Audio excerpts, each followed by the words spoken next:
Hare Krishna devotees, welcome to Shloka Day. Today's Shloka is Shloka number 15 of chapter 9. Jnana yajnena chapyanye Jnana yajnena chapyanye yajanto mamupasate yajanto mamupasate ekatvena prithaktvena ekatvena prataktvena bahudha vishvato mukham. ahudha vishvato mukham. Word for word meaning, translation and purport by His Divine Grace, A.C. Bhaktivedanta Swami Srila Prabhupada, Srila Prabhupada Ki Jai. Jnana yajnena, Jnana yajnena, by cultivation of knowledge.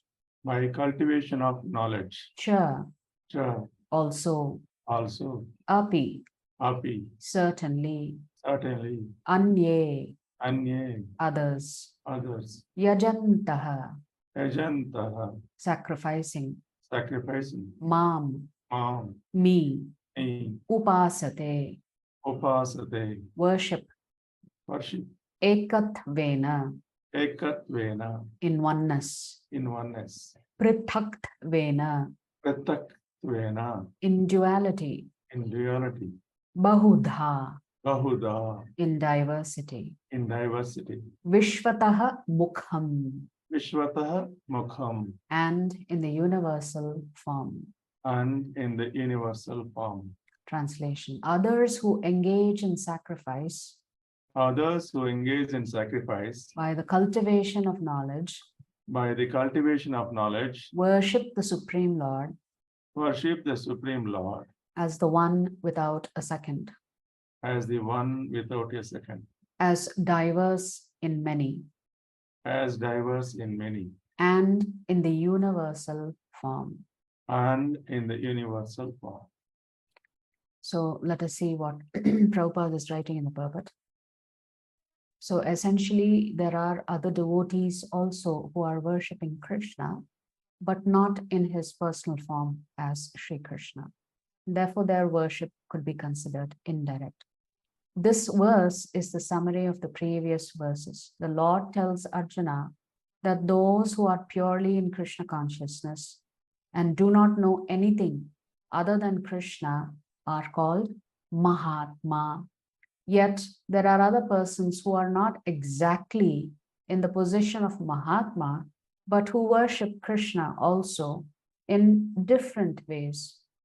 Some of them have already been described as the distressed, the financially destitute, the inquisitive, and those who are engaged in the cultivation of knowledge. But there are others who are still lower, and these are divided into three. He who worships himself as one with the Supreme Lord, he who concocts some form of the Supreme Lord and worships that, and he who accepts the universal form, the Vishvarupa of the Supreme Personality of Godhead, and worships that. Out of the above three, the lowest, those who worship themselves as a Supreme Lord, thinking themselves to be monists, are most predominant. Such people think themselves to be the Supreme Lord, and in this mentality, they worship themselves. This is also a type of God worship, for they can understand that they are not the material body, but are actually spirit soul. At least such a sense is prominent. Generally, the impersonalists worship the Supreme Lord in this way. So the fact that one recognizes that we are not this body, that we are the spirit soul, itself one step in the right direction. So if you recall, there are three levels of confidential knowledge, with the first one, which is revealed in the Bhagavad Gita, is in chapter 2, which is that we are not this body, we are spirit soul. And then later on, it is revealed that there is a Supreme Lord. And much later on, it is revealed that there is a relationship between the soul and the super soul, which is the highest and most confidential knowledge, which is what we are discussing in this particular chapter, chapter 9. So the second class includes the worshippers of the demigods, those who by imagination consider any form to be the form of the Supreme Lord. And the third class includes those who cannot conceive of anything beyond the manifestation of this material universe. So this third category is those who worship the universal form of the Lord. They consider the universe to be the supreme organism or entity and worship that. As we've discussed multiple times in the Gita Sandesh classes, that the Virat Roop form or Vishwarupa Darshan is simply all of the cosmic universe in one place. So it's not really a form of the Lord. It's just a representation that everything is within the Lord. So there are some categories of transcendentalists who actually worship that form of the Lord as Virat Rupa. So what have we covered so far? In shlokas 11 to 12, the Lord talks about the impersonalness and warns us about the dangers of practicing impersonalism, because it could lead you down to the path of atheism, which then dwindles into demoniac activities. In shlokas 13 and 14, the Lord has talked about the Kevala Bhaktas, which the Lord will elaborate towards the end of this chapter, then again in chapter 10, shloka 11, which is part of the Chatush Shloke. In this particular shloka, there are three types of other people who worship Lord Krishna. Ahangrahopashana, ekatvena, which means they believe that they themselves are the Supreme Lord. Then pratikopashana, pritakvena bhauda, which means they are worshipping other forms of the Lord in the form of demigods. And then you have the Vishwarupa Upasana, that is the Virat Roop form of the Lord. This is elaborated in 920 to 928.